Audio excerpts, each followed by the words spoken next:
Growing up in New Orleans, you figure you've seen every shade of weird the world has to host at Mardi Gras alone. But nothing from the French Quarter freak fests came close to the pall that hung over that decrepit chapel on the edge of the bayou. It'd been abandoned for as long as I could remember. Windowless and choked with Spanish moss-like nature was embarrassed for it. We called it St. Peregrine's, after the patron saint of lost causes. A joke made less funny by the fact no one could recall it ever holding a proper service. My buddies, Keith, Jonna, and I, were spending the summer before college digging through every local haunt story we could pry from old-timers' tight lips, sharpening our nerves before we parted ways.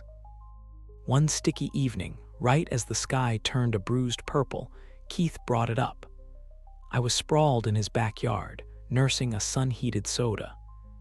"Dare you to spend a night at St. Peregrine's," he said. "You trying to ditch me before college or what?" I shot back. "Come on, it's the ultimate send-off challenge." Jonna, ever the practical one, cocked an eyebrow. "You know it's a crumbling death trap, right?" "Exactly why it's interesting," Keith pushed, tossing me a sly grin. I don't know if it was the drowsy heat or the fact that we were days away from saying goodbye, but I said, "Okay, let's do it." We knew the drill. We'd crack open a couple of beers, spook ourselves with weird noises, maybe vandalize something semi-innocuous. Just a group of kids taking control of their own terrifying rites of passage. Keith was already laying down ground rules on the car ride there, which struck me as off because, normally, Keith was the kind to leap without looking. "Rule number 1, he said, killing the headlights as we pulled up the gravel path choked with the skeletal fingers of bare branches.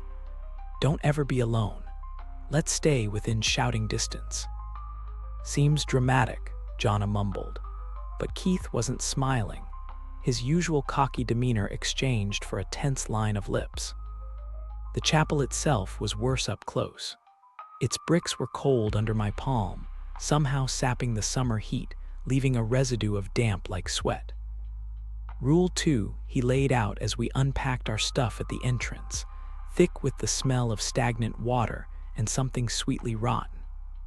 "Don't light any fires," he said. "Not even candles, for atmosphere," I teased, but Keith only shook his head. The third rule was weirder still. No lying. He looked directly at me with that one. Lying was almost a competitive sport between us, but he was dead serious. "No fibs, no tall tales. Tonight, we keep it real." "Geez, what did you do last time you were here?" I asked. Keith just shook his head, refusing to meet my gaze, and we entered. Inside, the chapel was both smaller and larger than it should have been. The walls seemed to pulse slightly, like breathing, pushing out and pulling in against the light of our flashlights. Echoes were wrong here. They'd come a half-second too late, or sometimes not at all. Jonna whispered something about acoustics, but her voice was lost in the heavy air. After setting our bags down by an old, overturned pew, we started our usual routine, exploring. I remember reaching out to run my hand along the wall and pulling back sharply, not because of the clamminess, but the texture felt off, like a sponge, fleshy. Deep groans from the building had us laughing nervously, joking about ghosts with indigestion, but the laughter died when we heard a scraping. Slow, deliberate. Once, twice, then a slam that raised the hair on my neck. "I thought you said no candles," Jonna hissed, her flashlight pointing to a small flame flickering in what had to be another room. None of us had ventured off yet. We couldn't have. Keith swallowed, flashlight beam trembling. "I didn't. Rule 2, remember." We approached tentatively, finding a crude circle of salt around the flame that hadn't been there a minute ago. Remembering Keith's third rule, I avoided asking if one of them was messing with me because deep down, in this holy awful place, I knew they were. The flame seemed to pull at the shadows rather than chase them away, elongating and twisting them into shapes too sinister to be just tricks of the light. As we watched, tethered by some morbid fascination. A wet, dragging sound approached from the corridor behind us. That was when we really understood rule number 1. None of us dared to look back. None of us dared to be alone. But when I glanced to my side, squeezing the handles of my flashlight until my knuckles turned white, I saw an empty space where Keith should have been. Panic set in swiftly, constricting my chest like a band of iron as I stared at the spot beside me. Keith's absence was a silent scream in the eerie stillness of the corridor. The wet, dragging sound grew closer, impossibly loud against the backdrop of our hushed breaths. I should have called out to him, I thought desperately, even as the part of that was still drowning in raw fear glued my lips shut. Something about the noise, smacking and slurping, suggested flesh against the decayed, wet carpet. Whatever was coming didn't sound, couldn't be human. "Where is he?" Sarah whispered next to me, her voice trembling so badly it was nearly a whimper. She clutched at my arm, her nails digging painfully into my skin. I barely felt it. My senses were stretched out towards the sounds, every muscle taut with terror. "We need to find him," I managed to say, though the words felt hollow, reckless. We edged forward, abandoning the questionable safety of our previous hideout. Sarah shivered beside me, her flashlight beam jerky as it sliced through the murky darkness. We moved as one, sharing an unspoken understanding that to separate was to face something unspeakable alone. All around us, the asylum's crumbling walls seemed to breathe, inhaling deeply as if savoring our fear. Each step we took was answered by a drip or a crack from somewhere deep within the bowels of the place, echoing our terror back at us. The dragging sound momentarily faded, replaced by a stifling, oppressive silence that seemed to throb in my ears. "Keith," I hissed his name, hoping, praying he'd show up with that cocky grin of his, tell us it was all a bad joke. But the corridors only threw my whisper back mockingly, devoid of any response. The soft sob that escaped Sarah was a cruel chorus to my failing hope. As we turned the corner, my flashlight flickered, a stuttering heartbeat that threw grotesque shadows on the walls. I smacked it against my palm, cursing under my breath as the light stabilized. The beam fell upon a doll, one of those old porcelain ones, its face cracked in a perpetual sneer. It hadn't been there before. I would have remembered those glassy, accusing eyes. Glancing at Sarah, I saw her eyes wide with horror, her mouth agape as she stared at something just past the doll. Following her gaze, my breath stalled in my throat. A trail of fresh, dark blood led away from the doll, around the corner of another corridor. Without a word, we followed, each step heavier than the last, a morbid curiosity fueling our trembling limbs. The trail wasn't just blood. Interspersed within the liquid red were scraps of fabric that looked horrifyingly familiar. Hadn't Keith been wearing a shirt just like that? The trail ended abruptly at a door half ajar, a soft, gurgling sound emanating from within. Goosebumps erupted all over my skin as the initial dragging sound resumed, even wetter now, behind the door. My hand reached out, pushed by some dreadful need to know, to see. But as the door creaked open, revealing only darkness beyond, an all-too-familiar cap, Keith's cap, was visible, lying forgotten on the floor just inside. The sob I had been holding back broke free, echoing eerily into the room. Sarah grabbed my arm, her grip iron. We shouldn't. But it was too late. From within the room, a figure emerged, staggering, lurching towards us, barely human in its jerky movements. My flashlight illuminated its form, and Sarah screamed. It was Keith, or what was left of him. His eyes were hollow, blood trickling down the side of his face like tears, and as he reached out to us with arms that seemed too elongated, too broken, his jaw moved in what seemed like a grotesque attempt at a word or a plea. I backed away, my heart thudding painfully against my ribs, all other fears subsumed by the sight of my friend, so distorted, so wrong. But as I stumbled back, my foot caught on something solid.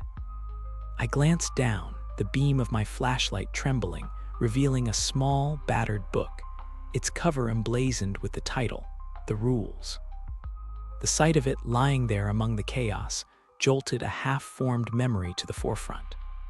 Rule number 1, never look back. But what of the other rules?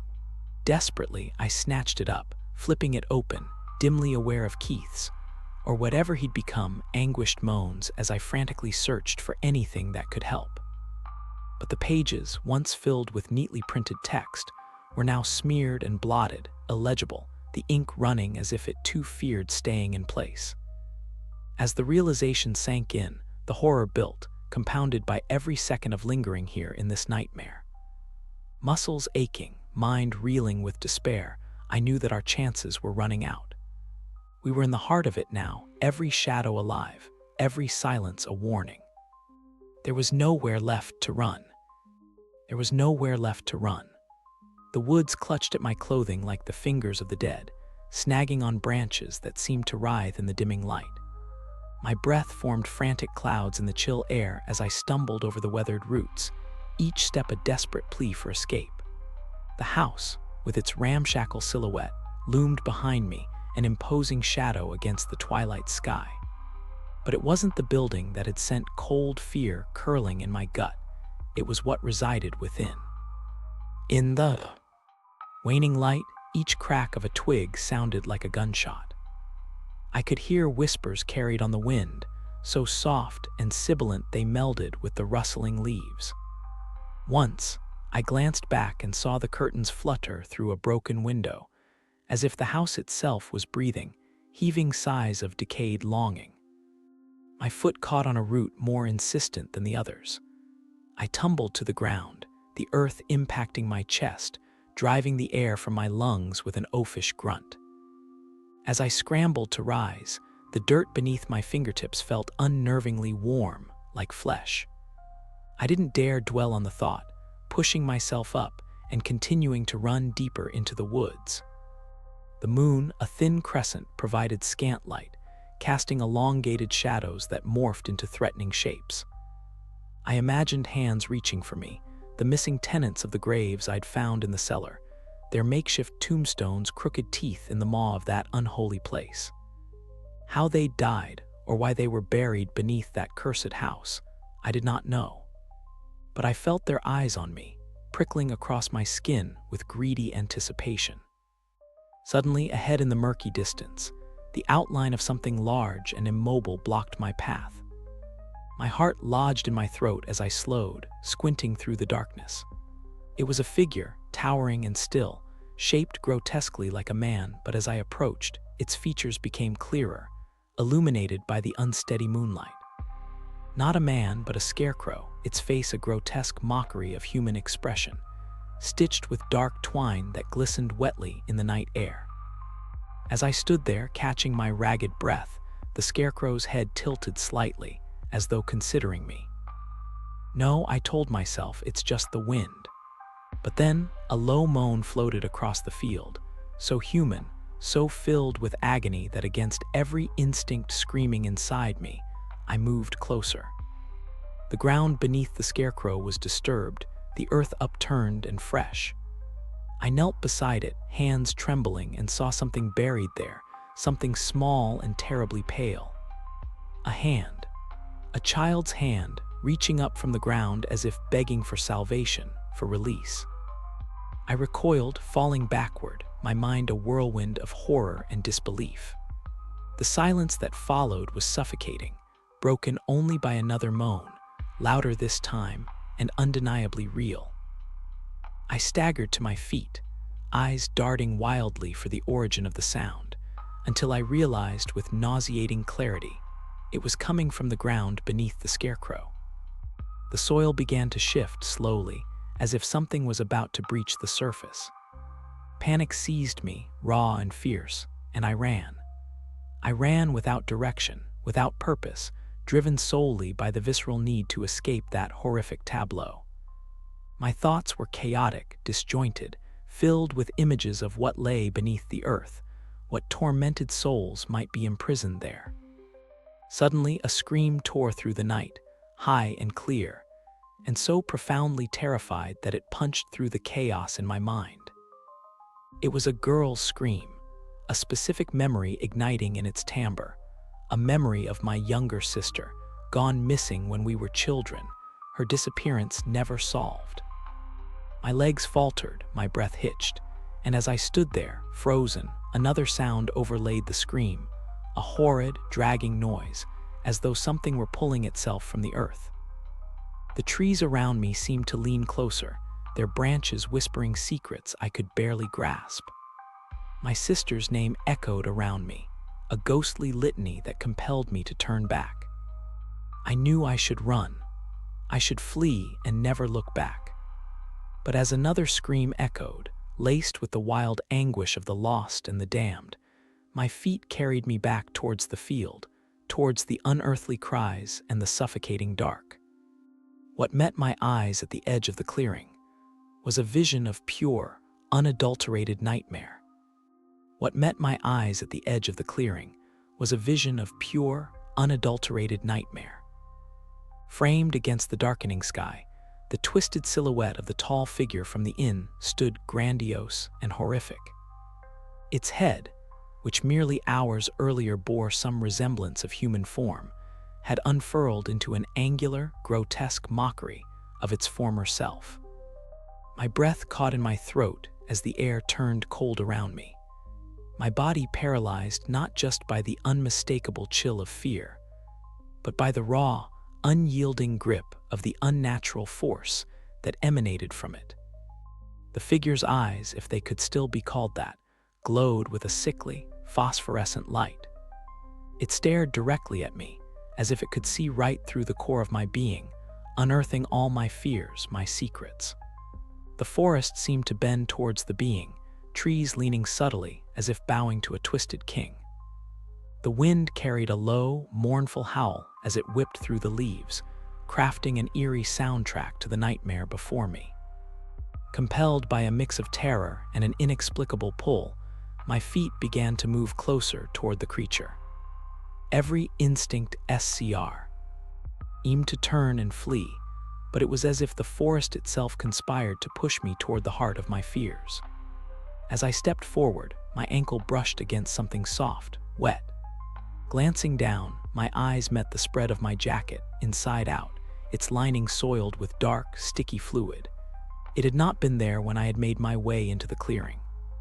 Stifling a scream, I kicked the jacket away, recoiling from the touch of something undeniably sinister. I could feel the gaze of the creature bearing down upon me, intense and unrelenting. Its face, now shifting slowly, displayed mouths where none should be, their edges lined with what resembled jagged, ebony shards. As these mouths opened and closed, a series of soft, clicking sounds filled the air, disrupting the natural quietude of the woods and turning it into a stage of grotesque performance. What do you want?" My voice emerged as a hoarse whisper, barely audible over the clicking and the rustling of the leaves. No reply came. Instead, another mouth opened wider, a profound darkness pooling within. I felt drawn to it, as though it pulled at the very fabric of my mind. My legs trembled, but I fought the impulse to step closer, my hands curling into fists at my sides. Just as I gathered the nerve to take a step back, a sharp sound like a stick snapping underfoot echoed behind me. Wheeling around, my eyes searched the dimming woods frantically. Another figure, smaller, its movements jerky and unnatural, flitted between the trees. It was dragging something heavy behind it, something that occasional flashes of lightning revealed to be limp, human-shaped. Heart pounding, I turned back to face the original figure, only to find it advancing towards me, its movements eerily fluid in contrast to the jerky motions of its counterpart. The ground seemed to pulse under my feet, a soft, thudding rhythm that matched the quickening beats of my heart. Panic rose like bile in my throat. "Stay back," I managed to yell. though my voice was drowned by a new, horrifying sound. A child's laugh, clear and chilling, emanating from the direction of the smaller figure. I stumbled backwards, my foot catching on a root. Falling hard onto the cold, damp earth, I gasped for air, eyes wide with terror. Above me, the towering figure loomed closer, and for a moment I saw a glimpse of humanity in one of its many eyes, a plea, a sadness that matched the sorrowful cries of the wind.